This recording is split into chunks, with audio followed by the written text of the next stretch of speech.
नमस्कार छात्रों। तो आज हम 10वीं कक्षा लोक भारती का पाठ देखने जा रहे हैं। तो इसके पहले हमने मन नाम का पूरक पठन विकास परिहार का उनका परिचय पद्य संबंधी जानकारी पूरी देखी थी।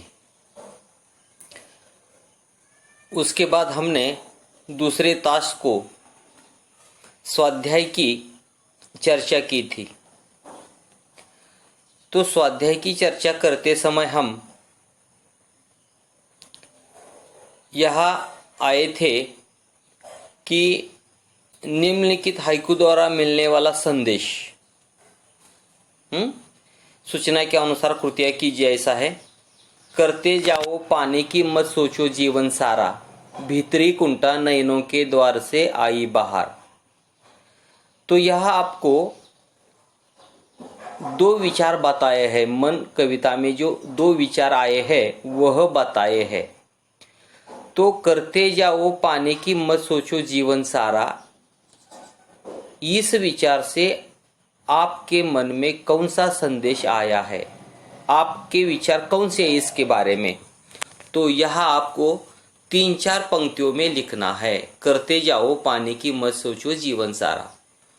तो यह आपको ऐसा लिखना होगा कि कौन सा भी कार्य करते समय उससे हमारा कितना फायदा होगा या नहीं होगा, इसके बारे में हमने चर्चा नहीं करनी चाहिए और कार्य करते रहना चाहिए।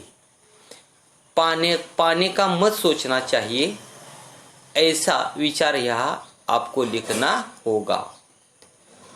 तो दूसरा विचार है, भीतरी कुंठा नयनों के द्वार से आई बाहर। भीतरी कुंठा यानी कि हमारे मन में जो दुख होता है, दाह होता है, पीड़ा होती है, वो हमारे मन में रहती है। लेकिन जब हम रोते हैं, अपने आंखों से रोते हैं, नयनों के द्वार से बाहर आ जाती है, तो हमारे मन की जो कुंठा होती है, हमारे मन में जो पीड़ा होती है, दुख होता है, वह कम हो जाता है। तो इस प्रकार का विचार आपको यहाँ लिखना होगा।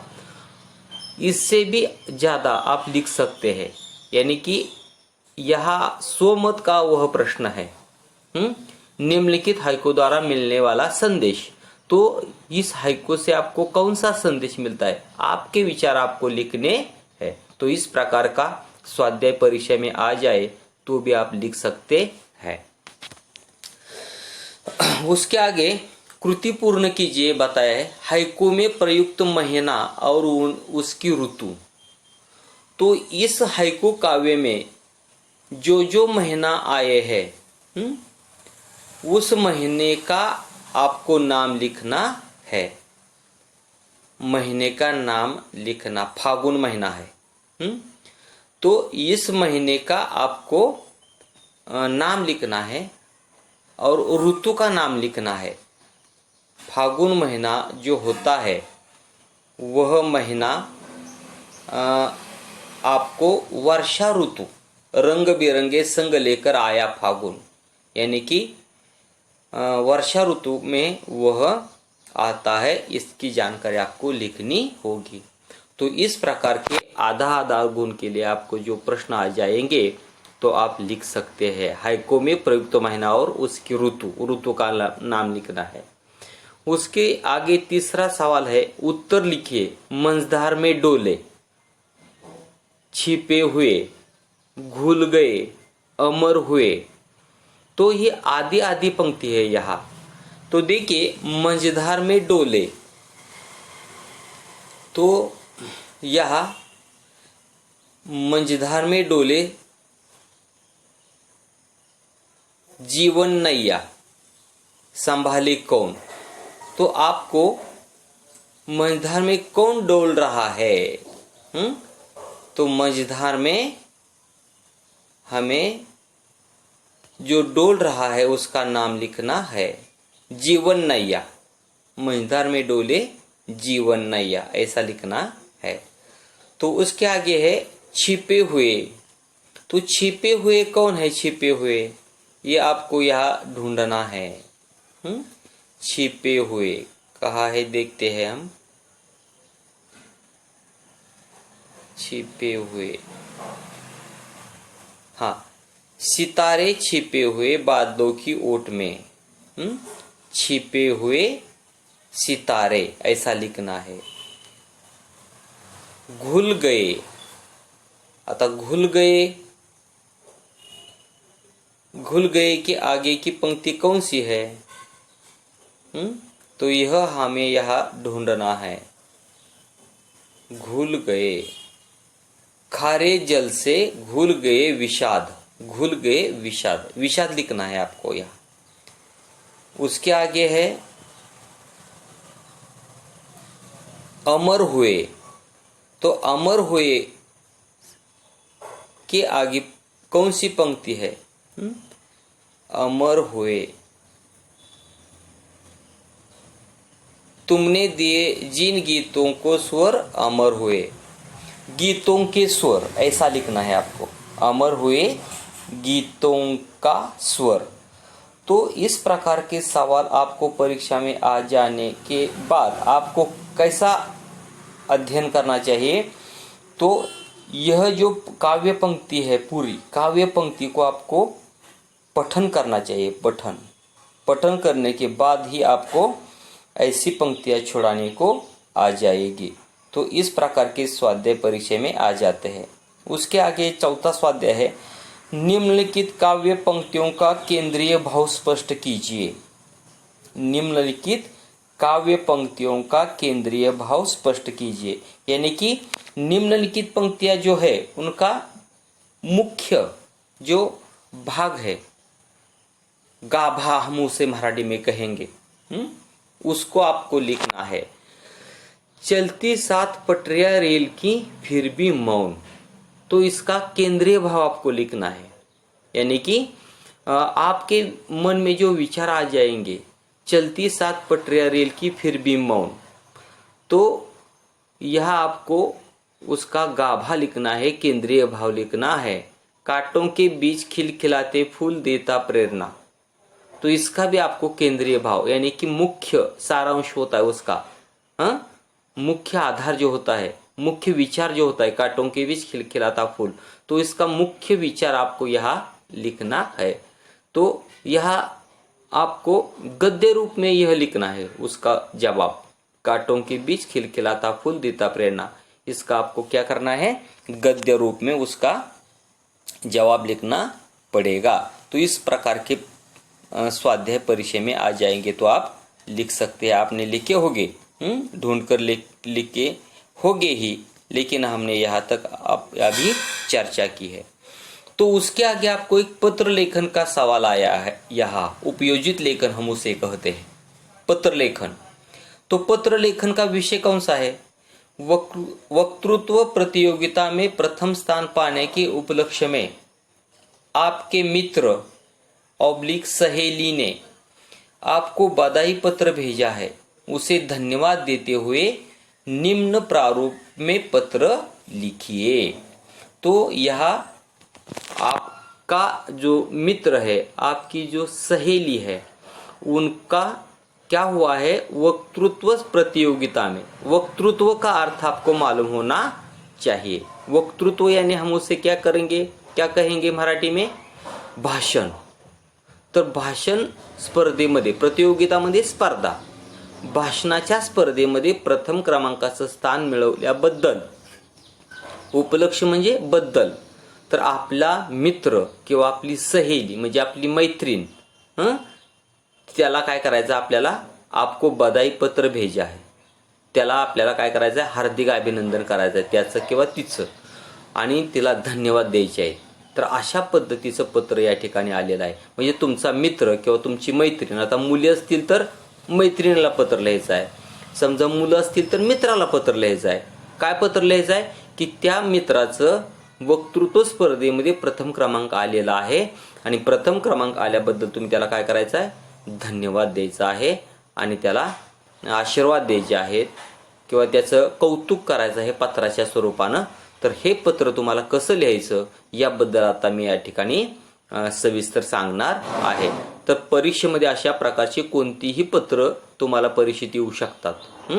आई वडिलांना पत्र, शिक्षकांना पत्र, मित्राला पत्र, किंवा एखाद्या वस्तूची खरेदी करण्याचं पत्र, किंवा शाळेतील एखादी स्पर्धेविषयीचं पत्र, किंवा एखादं कार्यालयीन पत्र, किंवा एखादी शिकायत, त्याला आपण तक्रार म्हणतो, तक्रारीचं पत्र, किंवा एखादी गोष्ट मागवायची आहे तुम्हाला कोणती तरी, तर ती मागवण्याचं पत्र. तर अशा अनेक प्रकारची पत्रलेखन तुम्हाला परीक्षेत येऊ शकतात. तर त्यासाठी या ठिकाणी तुम्हाला एक नमुना दाखल पत्र दिलेलं आहे. तर अशाच पत्राच्या स्वरूपावरून तुम्ही दुसरी पत्र लिहू शकता. तर या ठिकाणी आपण आपल्या मित्राला पत्र लिहायचं आहे. तुमच्या लक्षात आलं, विषय लक्षात येणं महत्त्वाचं आहे. वक्तृत्व प्रतियोगिता म्हणजे काय हे कळलं पाहिजे. वक्तृत्व प्रतियोगिता म्हणजे काय, तर भाषणाच्या स्पर्धेमध्ये. आता तुम्ही म्हणसाल की कुठं स्पर्धा झाल्या, काय झाल्या, तर ते तुम्हाला स्वातंत्र्य असतं बघा. तुम्ही तुमच्या मनानं ते लिहायचं असतं. तुमच्या मित्राचं, आता तुम्ही म्हणसाल की आमच्या मित्राचं किंवा मैत्रिणीचं भाषण स्पर्धेमध्ये क्रमांकच आला नाही, तर आम्ही कसं पत्र लिहू, तर ते समजायचं तसं आणि पत्र लिहायचं असतं.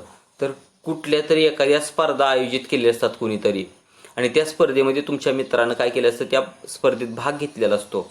अनेक मुलं त्या ठिकाणी स्पर्धेत आलेले असतात, आणि त्या सगळ्या मुलांमधून त्या तुमच्या मित्राचं किंवा त्या मैत्रिणीचं त्या ठिकाणी भाषणाच्या स्पर्धेमध्ये प्रथम क्रमांक आलेला असतो.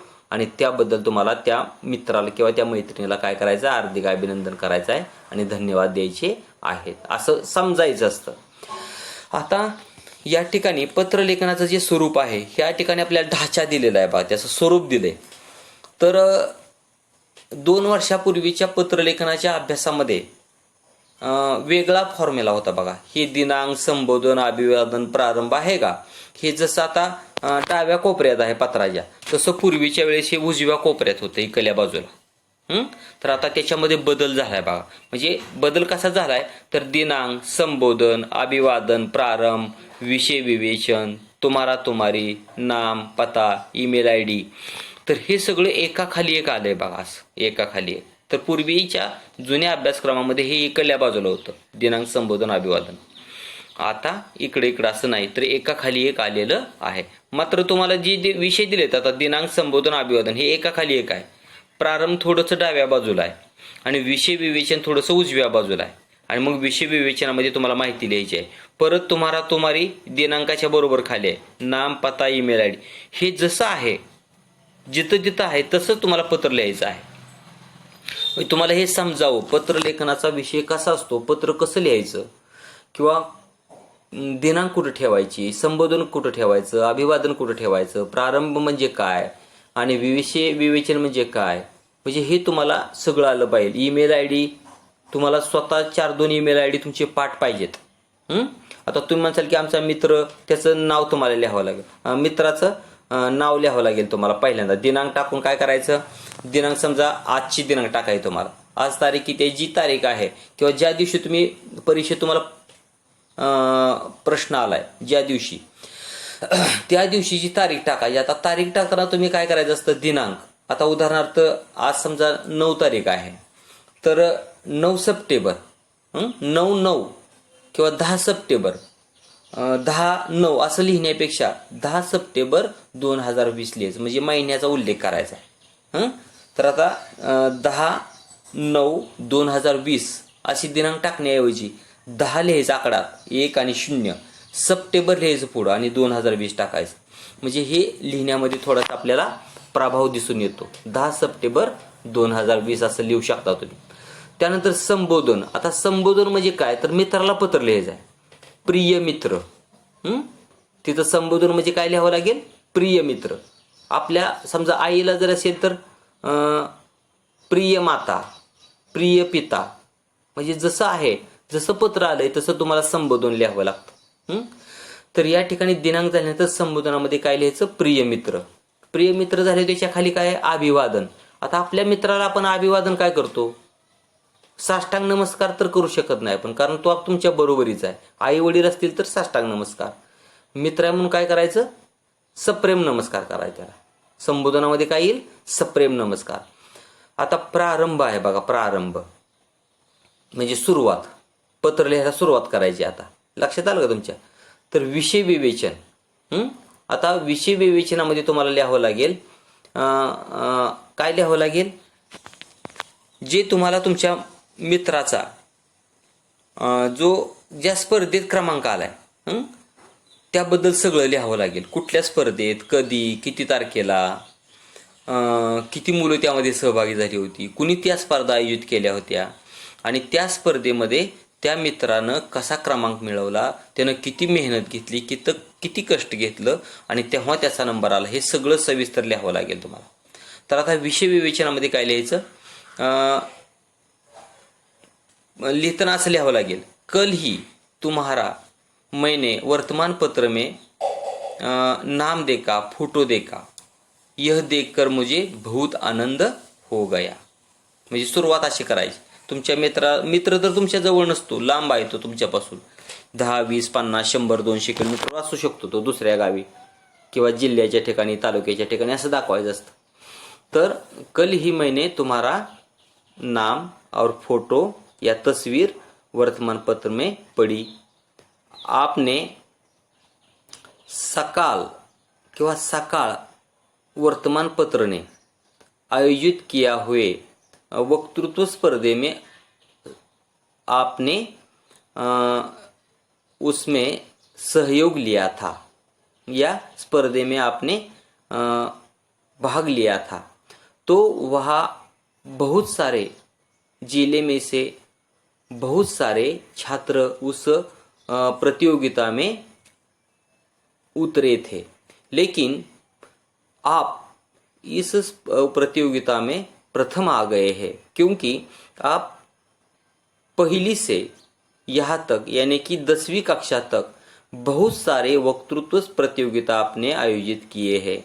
उसके लिए आपने बहुत मेहनत किया है, कष्ट किया है. आपके माँ बाप, आपका भाई, आपके शिक्षक आपको इसके बारे में बहुत सारे विचार बताते हैं और उसमें आपका बहुत सारा सराह हो गया है.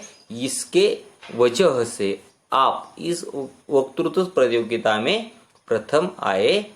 इसके लिए मैं आपको क्या करता हूँ? हार्दिक अभिनंदन करता हूँ, बधाई देता हूँ, धन्यवाद. तो इस प्रकार का विषय विवेचन आपको लिखना चाहिए. तो विषय विवेचन में भी आप आपके विचार ही लिख सकते हैं. तो तुम्हारा, तुम्हारी यानी कि आपका नाम यहाँ लिखना होगा. तुम्हारा नाम यहाँ लिखना होगा, जो नाम है वो लिखना होगा.